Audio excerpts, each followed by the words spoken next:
Olá! Vamos iniciar mais uma aula do nosso curso de Tópicos de Física Conceitual 1, do curso de Licenciatura em Física do Cefet-RJ, campus Nova Friburgo. Hoje nós vamos discutir aqui algumas ideias sobre transferência de calor e tudo mais. Certo? Então vamos partir aqui direto para os nossos slides. E vamos falar sobre um primeiro mecanismo de transmissão de calor, que seria a condução. Tá? Vamos pensar aqui nesse exemplo clássico do dia a dia entre os utensílios, né, que a gente tem, por exemplo, na cozinha. Tá? Então, alguns utensílios de madeira, por exemplo, outros de metal, plástico e tudo mais. Quando a gente vai cozinhar, dê uma pensada aí. Quais são as diferenças entre usar uma colher de madeira, ou usar uma colher de metal, ou uma panela que tem um cabo de madeira ou de metal? Que diferenças podem surgir nessa utilização?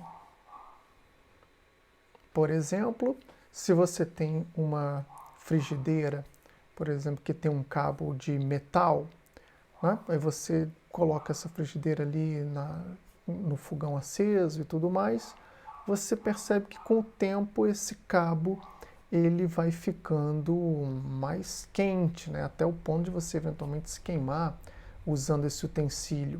Ao passo que se o cabo for de madeira, isso não acontece.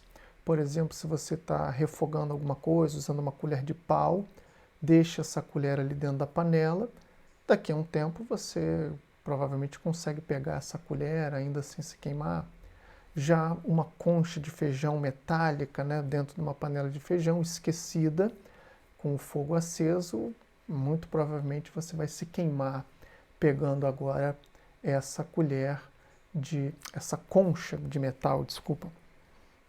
Então isso está nos sugerindo o quê? Que esses materiais, né, esses utensílios, eles estão essencialmente conduzindo o calor desde do alimento, da panela, até a nossa mão, certo?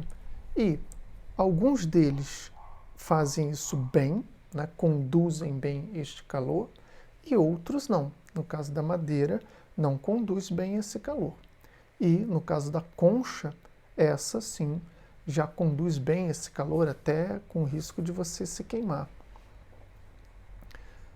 Bom, de onde que vem essa transmissão de calor? Como que ela se dá nesses materiais? Essencialmente, né, nós vamos, numa interpretação aqui mais simplificada, atribuir que esta condução ela se dá através do movimento dos elétrons, né, nesse material. Por exemplo, a gente sabe que metais são, em geral, bons condutores, né? Os elétrons têm bastante mobilidade, então eles conseguem transmitir esse calor, né, através do material até chegar na sua mão e também, claro, a própria estrutura cristalina do material. Já na madeira, por exemplo, em outros materiais, esses elétrons não têm grande mobilidade e, consequentemente, não conseguem transmitir com eficiência esse calor desde ali do alimento até a sua mão. Tá? Então, eu coloquei aqui para vocês terem, né, essencialmente a origem é nesse movimento das partículas. Bom, outra conclusão que nós tiramos é que tem dois tipos de material, né, como eu mencionei. Um deles é chamado de condutor, né, e o outro é um isolante. Aqui eu estou pensando em condutor térmico e isolante térmico. Então, um deles transmite o calor, né, através dele, e o outro, ou conduz, né, melhor dizendo, e o outro não conduz, é o isolante. No caso, o metal aqui, os utensílios de metal seriam condutores e os de plástico, madeira e tudo mais seriam isolantes nesse contexto. Aqui teriam alguns exemplos, né, clássicos de condutor. São muitos metais, né, prata, cobre, alumínio, latão, ferro. Entre os isolantes, aí a gente conhece alguns também, né? Lã, madeira, palha, papel, cortiça, isopor, tá? Nós vamos daqui a pouco discutir mais alguns também. Bom, vamos ver aqui alguns efeitos interessantes que surgem quando nós trabalhamos com materiais isolantes e condutores. Por exemplo, um efeito interessante de isolante é você não se queimar quando tira algo dentro de um forno, tá? De um forno quente. Okay? Isso por quê? Porque o próprio ar ele é mau condutor térmico, né? Então você tem lá o seu forno ajustado para uma temperatura de 160 graus, por exemplo. Okay? E você abre esse forno, consegue ali colocar a sua mão dentro do forno para pegar algum alimento. Se você não encostar nas paredes metálicas do forno, você vai sentir um calor ali na mão, pode até ser desconfortável, mas provavelmente não será suficiente para você se queimar tanto, né? Pelo menos não tão próximo lá da chama. Agora, se você for pegar alguma coisa dentro do forno, aí fatalmente você vai precisar usar um pano, alguma luva para poder pegar ali uma forma de bolo, alguma coisa dentro desse forno. Tá? Mas quando você abre o forno e vai colocando a mão para dentro, a mão nua, né? Você não se queima imediatamente por conta do ar ser mau condutor. Mas se encostar ali em alguma parte do metal, é queimadura na certa, né? Então, esse é um primeiro efeito interessante dessa distinção entre os materiais. Isso que eu botei para vocês terem. A baixa condutividade térmica do ar é o que faz você não se queimar ali. Esse exemplo é um exemplo que, para mim, é puramente acadêmico. Eu nunca fiz, também não recomendo. Mas, supostamente, você conseguiria andar sobre brasas, né? Também usando esse efeito de má condutividade térmica do ar. E a ideia é que você, nesse processo, né, você conseguiria desenvolver uma pequena camada de suor entre a sola do pé e a brasa, e ao pisar, então, ficaria ali um vaporzinho de ar entre o seu pé e a brasa, e que você, então, supostamente não se queimaria. Tá? Essa, pelo menos, é a explicação teórica. Eu nunca tentei, também não pretendo fazer, não recomendo também. Mas a ideia seria essa. É a mesma ideia, né, que permite você beber um café quente. Né? Você também desenvolveria aqui um pequeno vaporzinho em torno do lábio, que essencialmente atuaria como um isolante, permitindo você beber esse café. Okay? Aqui também, no caso, além desse efeito, a própria madeira também não é um bom condutor térmico.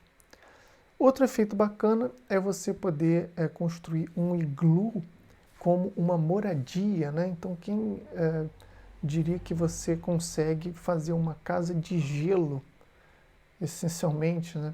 E ser um ambiente mais agradável do que ficar do lado de fora. Tá? Isso porque o próprio gelo, ele também não é bom condutor térmico. Consequentemente, qualquer calor que você produz ali dentro, né, até mesmo do seu próprio corpo, ele vai ficar confinado essencialmente dentro dessa região. Claro, você não pode deixar que esse calor escape pela porta desse iglu, né? Então seria tipo uma entrada tipo de sifão, mas o gelo em si é bom isolante, então conseguiria manter um ambiente razoável ali dentro. Bom, então, em geral, né, estou reforçando aqui, em geral, gases e líquidos, eles não são bons condutores, eles são maus condutores. Então, por exemplo, um bom condutor, um bom isolante, que é a lã de vidro, e melhor ainda, a lã de rocha, esses materiais são cheios de ar, né? Eles são bastante porosos e tal, e consequentemente são excelentes isolantes térmicos. Né? Existem algumas marcas de lã de rocha, por exemplo, que nem com um maçarico em cima dele, né, aceso em cima dele, você consegue fazê-lo pegar fogo. Tá? Um outro material também muito interessante, que é um também excelente isolante, quase completamente feito de ar, é o famoso aerogel. Também é um material muito bacana, um material translúcido e tal, que também é um excelente isolante térmico. Né? Nesse caso tem um vídeo famoso daquele canal Veritasium, que ele essencialmente tendo uma camada desse material na frente da mão dele, acendeu um maçarico e também essencialmente não sentiu nada do outro lado. É um material bastante isolante e essencialmente feito de ar, né? Bom, outra questão que eu queria já enfatizar aqui, que já é um resultado mais ou menos conhecido da gente, é que o calor, né, ele flui espontaneamente daquele corpo que está a uma temperatura maior para um outro que esteja a temperatura menor. Okay? Nós vamos voltar a esse efeito mais para frente, enunciando de diferentes maneiras essa que é a segunda lei da termodinâmica. Outra forma de transferência de calor, né, é através da convecção. Okay? Então, para que haja essa convecção, é preciso que haja essencialmente um movimento, né, um transporte de matéria por conta de diferença de temperatura. Esse mecanismo também nós vamos voltar mais para frente quando nós falarmos de máquinas térmicas. Mas, para iniciar essa discussão, eu gostaria primeiro de relembrar que a densidade de líquidos e gases essencialmente depende da temperatura, né, como nós vimos quando discutimos dilatação. Então, né, vamos ver essas situações aqui, por exemplo, formação de correntes de convecção. Daqui a pouquinho eu vou mostrar uma figurinha para vocês, mas a gente conhece esses exemplos clássicos, né, de quando a gente tem diferenças de temperatura, por exemplo, dentro de uma sala mesmo, né, uma parede mais quente e uma outra parede mais fria, a gente mais ou menos tem a ideia de que o ar próximo a essa parede quente, ele vai subir, né, a densidade dele fica menor, então ele vai subir aqui próximo a essa parede. E o ar próximo aqui à parede mais fria, ele iria descer. Né? Isso iria criar um movimento de convecção, né, no ar dentro dessa sala. Okay? Porque sobe um ar aqui, fica um espaço mais ou menos vazio, é ocupado por quem está na vizinhança e assim sucessivamente. Isso criaria esse movimento de convecção. E se não fosse mantida essa diferença de temperatura, né, com o passar do tempo, as duas paredes ficariam em equilíbrio térmico juntamente com todo o ar dentro dessa sala. Então, por exemplo, na própria atmosfera, esse fenômeno é responsável pelos ventos. Né? Então, numa região onde incide bastante sol, ali fica bastante quente, o ar ali vai subir, né, onde você consiga evaporar também bastante água. E numa outra região mais fria, o ar vai ficar mais denso, vai descer, e isso cria também correntes de ar no planeta inteiro, essencialmente. Okay? Principalmente os oceanos, eles são muito responsáveis por essas influências climáticas, né? Outro exemplo clássico também é o dessas brisas marítimas, okay? Onde você teria, por exemplo, o sol incidindo ao longo de todo o dia em uma região de praia, por exemplo. Então, sobre a areia e também sobre a água. Chegando no final do dia, a água e a areia estariam ali relativamente mais ou menos a mesma temperatura. Quando o sol for embora, a água se manteria quente por mais tempo, porque o calor específico dela é maior, e a temperatura da areia então iria diminuir mais rapidamente. Consequentemente, né, você teria então uma brisa marítima que sopra da areia para o mar, né? Porque o ar próximo do mar iria subir por estar mais quente e descer mais na areia. Então isso gera uma brisa que sopra da terra para o mar. E pela manhã o efeito seria o contrário, né? Então a água e a areia mais ou menos a mesma temperatura, surgem os primeiros raios, ele aquece mais rapidamente a terra do que a água, e agora então a brisa sopra do mar para a areia, né? Da água para a areia, essencialmente por esse movimento de convecção. Tá? Isso também ocorre nos oceanos, no interior da Terra e até mesmo no interior do Sol, né? Vocês lembrarem, por exemplo, daquele filme do Nemo, né? Chega uma hora que ele pega uma carona em algumas correntes marítimas, que essencialmente surgem aí por conta dessas correntes de convecção. Aqui estão alguns exemplos, né? O exemplo que eu dei de uma sala, ele poderia ser também obtido a partir, por exemplo, de um aquecedor posicionado aqui próximo a uma janela fechada. Faria então o ar subir aqui nessa região, na parede oposta, que supostamente está fria, o ar ali iria descer e você teria a formação aqui dessa corrente de convecção. Tá? Também dentro de uma água que seja colocada para ferver, né? A gente até às vezes vê isso acontecer quando bota a água para ferver numa panela, tem ali alguns pontos específicos onde a água ela ferve, né? Vem lá aquelas bolinhas lá do fundo e cria uma espécie de ilhas, né? Isso também seria devido a essas correntes de convecção ali dentro. Outro mecanismo de transferência de calor é o da radiação. Okay? Então a energia, por exemplo, que chega até nós vinda do Sol, ela não vem até aqui nem por condução e nem por convecção, né? A gente nem está encostado no Sol e nem tem algum material que possa trazer esse calor até nós. Então o efeito é outro, é o efeito de radiação, né? É a emissão de partículas carregadas e essencialmente fótons, luz, radiação infravermelha e tudo mais, que vem do Sol até nós. Tá? Então, essa energia que a gente recebe é às vezes também chamada de uma energia radiante. Bom, eu vou deixar essa reflexão aqui para vocês se radiação, né, genericamente, sempre é sinônimo de perigo. Okay? Então, dei um pause aí, dei uma pesquisada, dei uma pensada.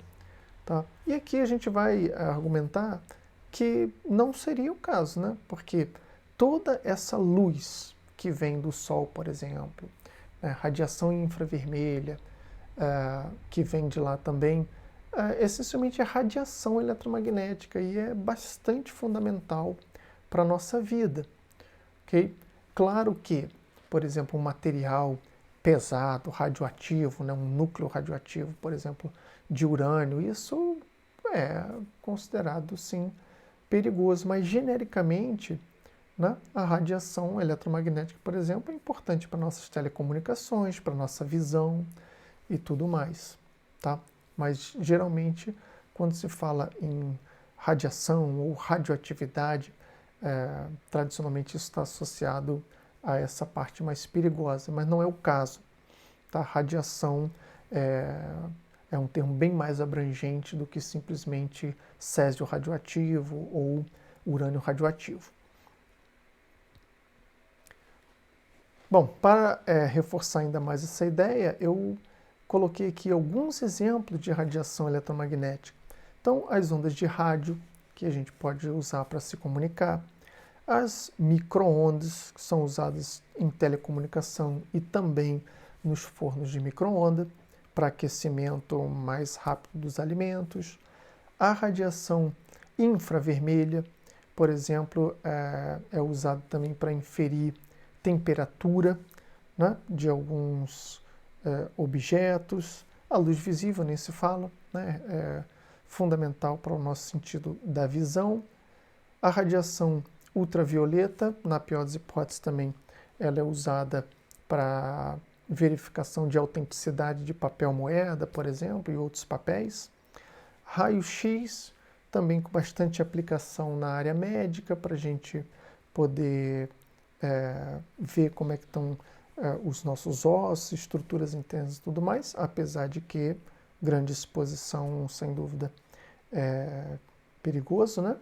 E os raios gama também são esses fótons, né?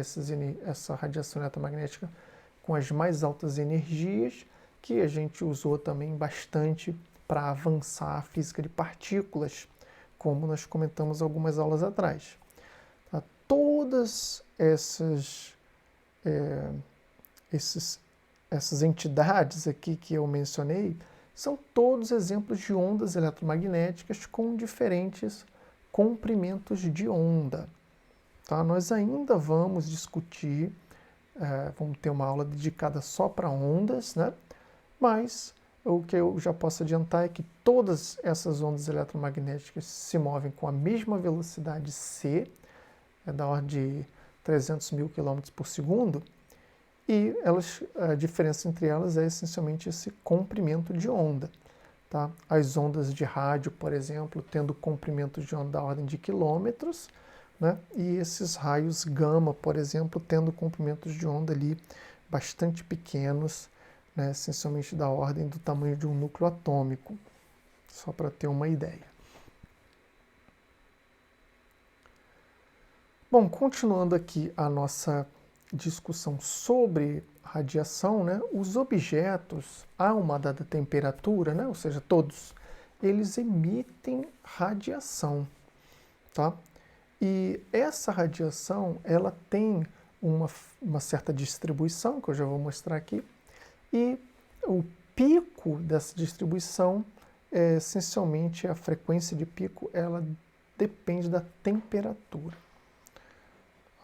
Então, por exemplo, se você pegar uma faca de cozinha, né, e colocar ali em contato com a chama de um fogão, que eu não estou recomendando, né, mas se você eventualmente esquecer um material, um metal no fogo, né, dependendo da temperatura que aquela chama consegue chegar, esse material começa a brilhar no vermelho, certo? Então você imagina aí, lembra, né, alguma imagem dessa com todas essas séries, filmes medievais, né, alguém forjando um material, né, forjando uma peça bélica, bota lá no fogo, ela fica bastante brilhando no vermelho e tudo mais.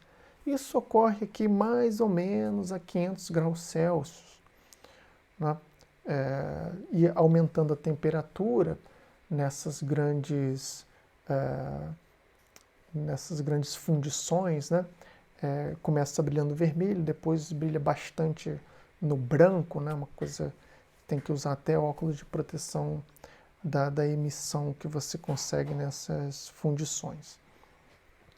Okay? Os corpos que são bons emissores de radiação também são bons receptores, né? Que é um outro resultado bastante interessante.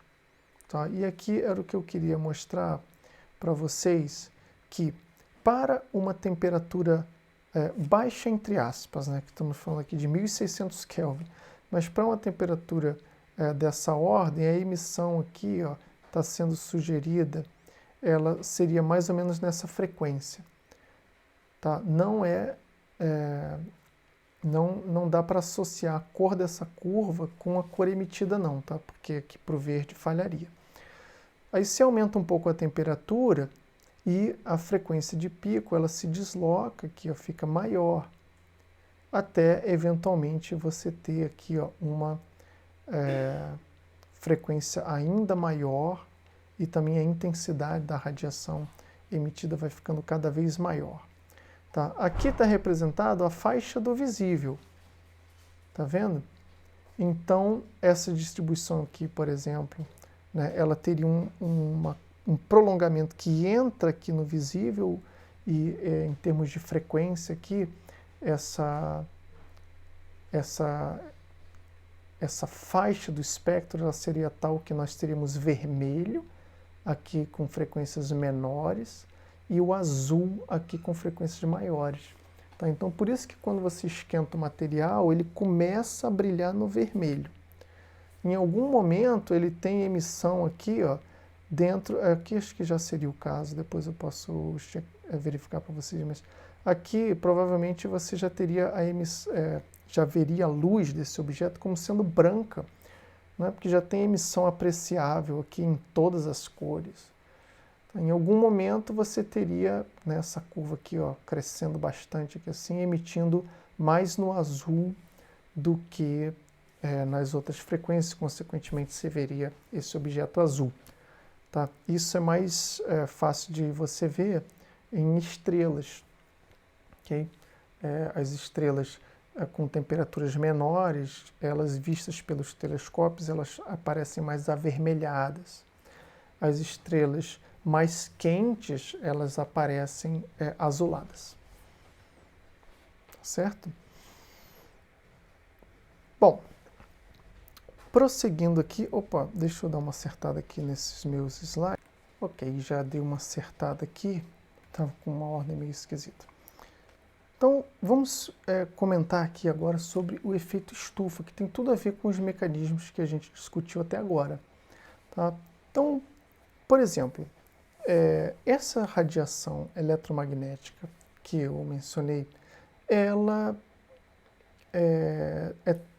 se ela é transparente ou opaca, ou se o meio, né, que ela vai atravessar é transparente ou opaco, depende do meio e também do comprimento de onda.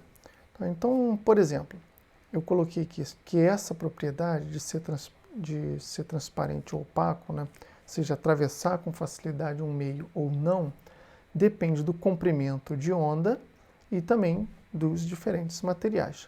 No ar, por exemplo, as ondas infravermelhas, elas atravessam o ar com facilidade, tá? Desde que não tenha presença de vapor de água ou dióxido de carbono. Tá? Então, aquele céu limpo que a gente está acostumado a ver, por exemplo, ali a luz se propaga super bem, infravermelha. Já a luz visível, para o ar, o ar é transparente para a luz visível, essencialmente atravessa sem maiores problemas. Ok? Bom, já no vidro, por exemplo, o vidro ele tem a seguinte propriedade: a onda infravermelha não atravessa legal o vidro, ele é opaco para essa faixa de comprimento de onda. Já a onda visível, como a gente bem sabe, né, ela atravessa o vidro, senão a gente não conseguiria enxergar através dele. Mas o que acontece é o seguinte, ó, vamos pensar em uma estufa mesmo, que essencialmente é uma estrutura aqui com paredes, teto, janela, tudo de vidro. Então, a luz que vem do Sol, por exemplo, que vem aqui uma radiação com onda curta, essencialmente dentro do visível, tá certo? E reflete, é absorvida, reflete aqui na própria planta, nos materiais que tem dentro dessa estufa e sai com uma frequência menor. Ou seja, se ela entra no visível, ela sairia ali na região do infravermelho. Tá? Então ela atravessa o vidro na faixa do visível, por exemplo, e quando ela é refletida, absorvida ali e refletida dentro da estufa, ela é liberada agora na faixa do infravermelho e não consegue mais sair de dentro dessa estufa porque o infravermelho não atravessa o vidro. Tá? Consequentemente, cria um ambiente ali né, muito quente. Okay? Você pode perceber, por exemplo, o interior de veículo sofre fortemente desse efeito. Né? Entra luz visível e também, né, com comprimentos de onda menores ali neste ambiente, é absorvido pelo estofado, pelo console e tudo mais, é emitido agora num comprimento de onda maior, né, com uma frequência menor dentro do infravermelho, e não consegue mais sair através dos vidros, consequentemente fica aquele abafado dentro do carro. Né? A mesma coisa pode acontecer na própria atmosfera. Né? Então, as ondas solares aqui atravessando essencialmente todo o ar e com comprimentos de ondas curtas, né? Atravessando toda a atmosfera, só que ao refletir na superfície e tudo mais, elas são reemitidas agora num comprimento de onda essencialmente maior, né? Ou seja, com menor frequência dentro da faixa do infravermelho. Se tiver então aqui vapor de água e dióxido de carbono, né, flutuando aqui na superfície, essas ondas refletidas agora não conseguem ir embora da atmosfera, ficam presas no chamado então efeito estufa, né, cria esse aquecimento, essa sensação de abafado muitas vezes, certo? Bom, vamos agora pensar num mecanismo para controlar ou eliminar, se possível, a transferência de calor. Então, como que é possível, ou que elementos são necessários para se construir uma garrafa térmica? Okay? Então, um recipiente que impeça ou minimize apreciavelmente trocas de calor com o líquido que você colocou ali dentro. Tá? Dei uma pensada aí rapidinho, como que a gente pode fazer isso. Bom, esse recipiente, né, ele não poderia trocar calor por contato. Okay? Então, o que a gente poderia fazer? Isolar o interior dessa garrafa do meio externo. Isso tradicionalmente é feito como? Tendo um recipiente interno, onde você vai ter o seu líquido, e, se possível, você faz vácuo entre esse primeiro recipiente e uma casca externa. Se não der, né, você bota um isolante entre esse recipiente e a parte externa também. Okay? Bom, se você conseguir fazer isso em torno de todo o seu recipiente interno, você já vai eliminar trocas de calor por condução e automaticamente também, né, por convecção. Né? Se você não tiver uma região da sua garrafa, nenhuma dela em contato com objetos ou com o ambiente a outra temperatura, você não vai ter nenhuma convecção ocorrendo ali dentro. Tá? Mas se você for lembrar, né, tiver uma garrafa térmica, for dar uma olhada dentro dela, você vai perceber um outro mecanismo interessante das garrafas térmicas, que é o fato delas terem o interior delas espelhado.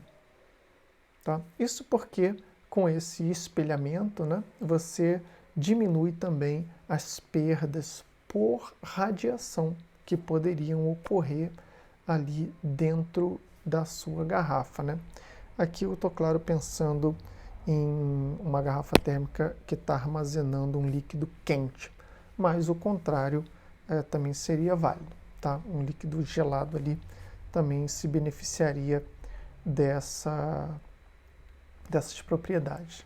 Tá? Então aqui está um exemplinho, né, lá do nosso livro, essencialmente, seria ter aqui esse recipiente interno, tá vendo? Aqui eventualmente você poderia ter um isolante e, quem sabe, até uma camada aqui, ó, poderia ser de um vácuo aqui, nessa região, por exemplo. Tá? E esse interior espelhado é o feixe final desse controle de transferência de calor, nesse caso. Ok? Bom, ok, pessoal. Então, por hoje tá bom. Tá? A gente encerra aqui mais uma das nossas aulas. Bons estudos, então, para vocês. Até a próxima. Um grande abraço.